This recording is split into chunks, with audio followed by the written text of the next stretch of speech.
What is up, everyone? I'm back with another episode. So we're just getting going on this engine bay here. Last time you saw me, I was doing the ABS module, getting all the lines and stuff worked out. If you've never done brake lines, like had to reflare them or anything like that, is very difficult on older lines. I had a time and a half trying to get that stuff done. But yeah, that is finished, and we are going to start painting our engine bay. I've actually already started masking everything up. It doesn't look the prettiest, but you know, if I had my own shop, I'd pull all this stuff apart. But time is limited in this area here, so we do what we can. Like I said, it's not the prettiest, but it will do. We're going to spray the bay the same color as the car, right here. When I get the engine and everything all put in and the car's back to running again, I'll eventually do the whole car over. It's not even completely painted.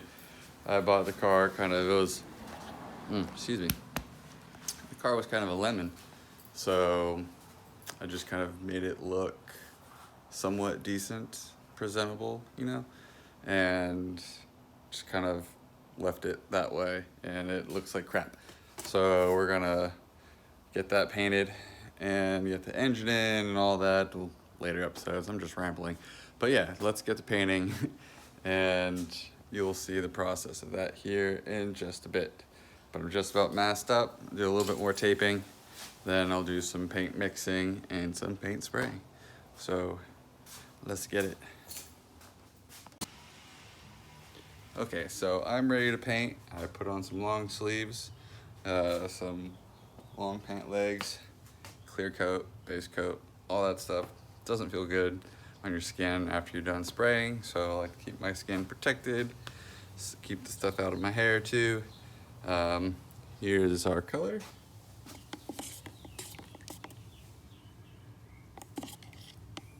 It is the same color as both of my vehicles. Let's see, there it is out there. Yeah. Nice green color.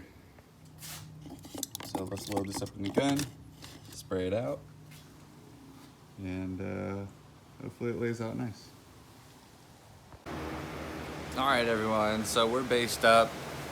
I am using single stage, but what I will be doing, kind of like how I do with my Cressida and with this thing, is I clear over the single stage and kind of give it a little bit more depth and a little bit more lasting shine. So I do have 2 coats of base on here. I'm going to do one more base, and then I'm going to mix up some clear and then lay that motherfucker down. It's gonna be wet. It's gonna look really good. Stay tuned.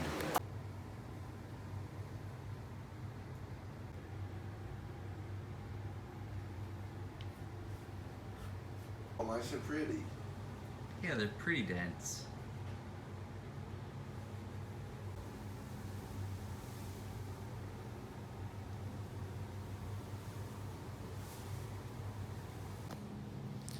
All right, so I am finished painting the engine bay.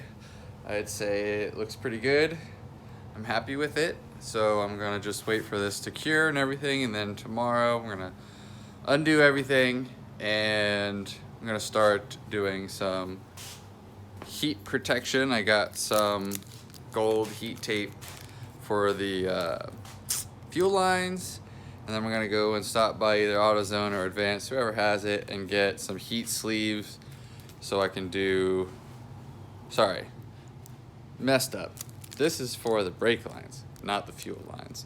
Heat sleeve for the fuel line, and also probably get some high pressure fuel hose so I can make sure all of the seals for the fuel rail are all tight.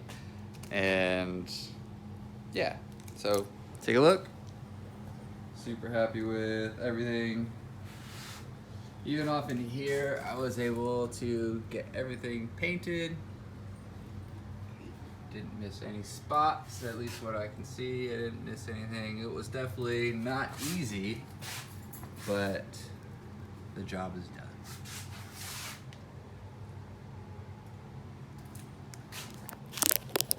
So the next portion of this video will be me putting some heat sleeves and heat protection on, and then doing a little bit of the transmission, flywheel, clutch, all that. Get the transmission on and throw it in. So hopefully at the end of this video, the engine will be sitting in the car for good.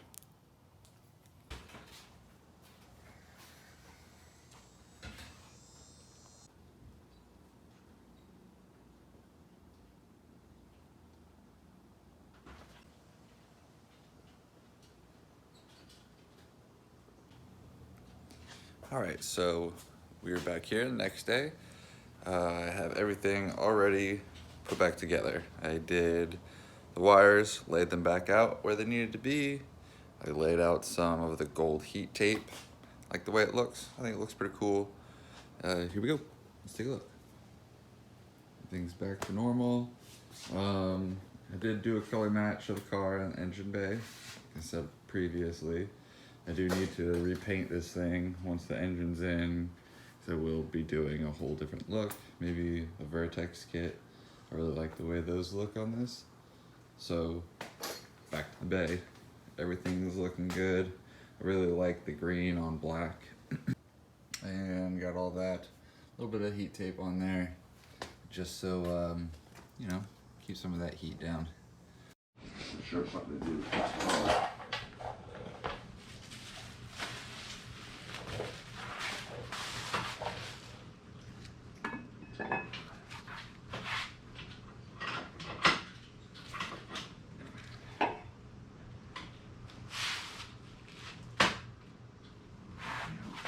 Get our holes lined up. Bring it up this way just a bit. Like this one right here.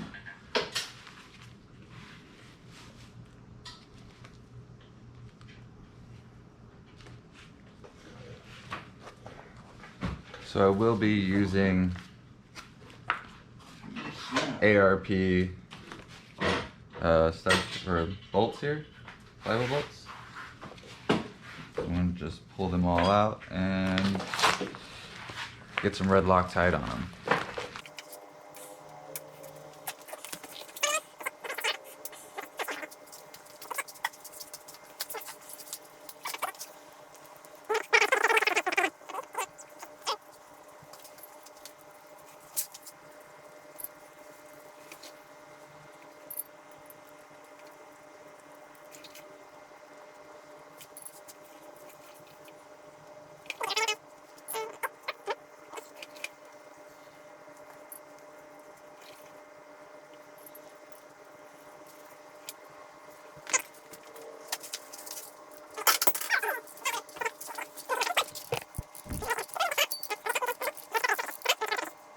Ways to go.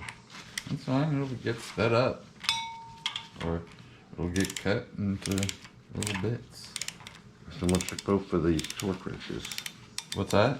I'm gonna check all the torque wrenches. Yeah, you're not even putting enough torque on that to even, I barely feel any pressure over here. Yep, we're only at 50. I know, but still, even 70.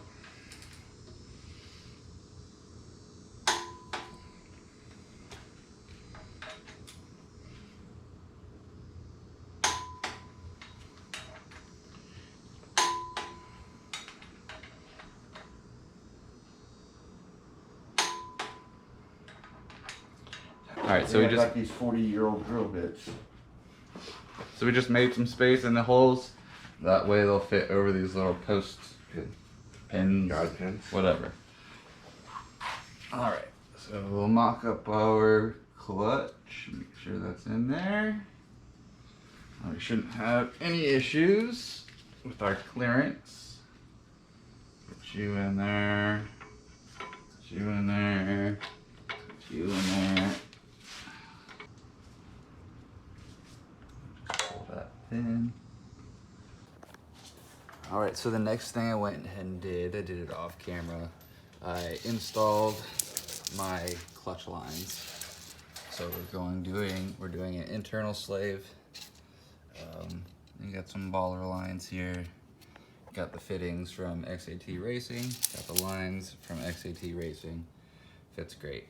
If you plan on doing this swap and you're using a W58 or R154, whatever you're using, I don't know if the R154 is the same, but I started off with a certain size hole and it was working well, but the line was getting caught up in here. So there really wasn't enough space. So I made the hole big enough, but I didn't make enough space for the line to actually run through.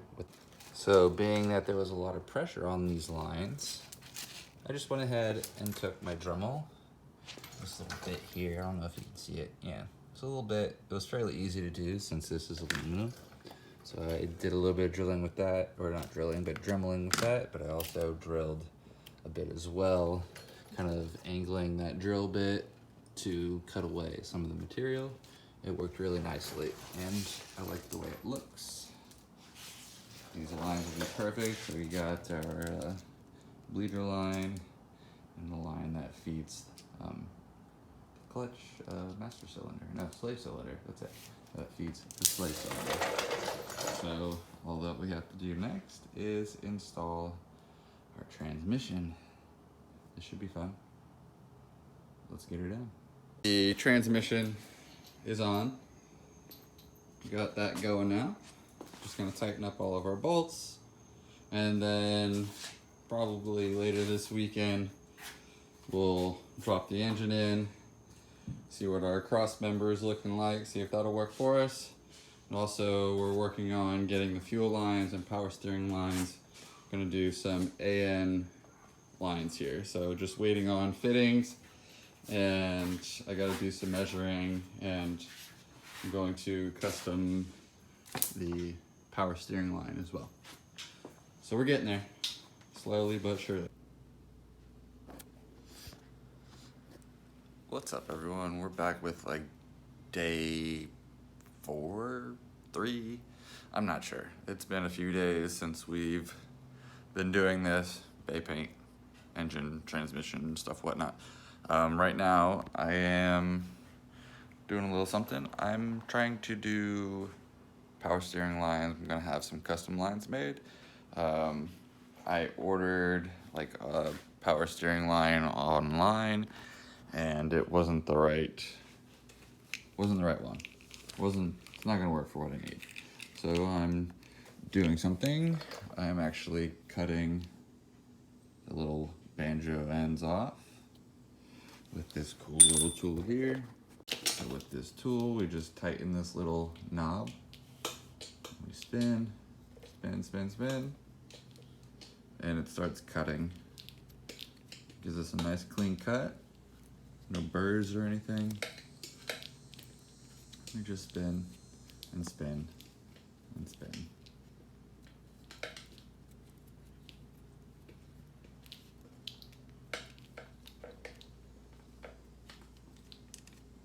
Is that it? There we go. That's it. Yeah, a few little burrs. Doesn't get cleaned up, but there we go.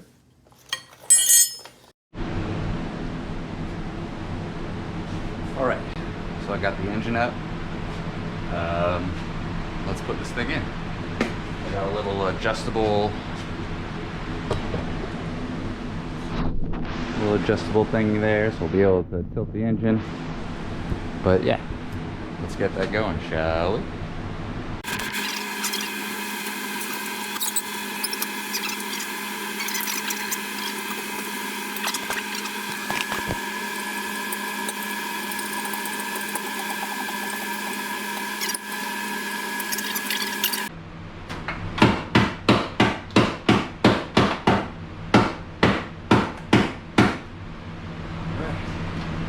Got plenty clearance now.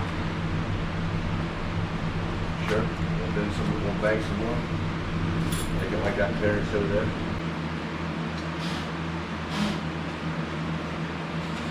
So I didn't have enough engine clearance. I messed up my measuring. So yeah, you saw what happened. Had to move the engine some more and do some more banging. That shit sucked. I'm hot. It's hot. All right, everyone. So the engine is in. I'm tired. I think this is going to be the end of our video. The next video, we'll probably just have random tidbits of the rest of this build on it. Hopefully there'll be a startup in the next video. But for now, the engine's where it needs to be. I'm gonna have my buddy make me some engine mounts, engine brackets, and that's pretty much all it needs right now to be actually locked in. But I'm happy, and I hope you enjoyed the video. So like, comment, subscribe, and we'll see you next time.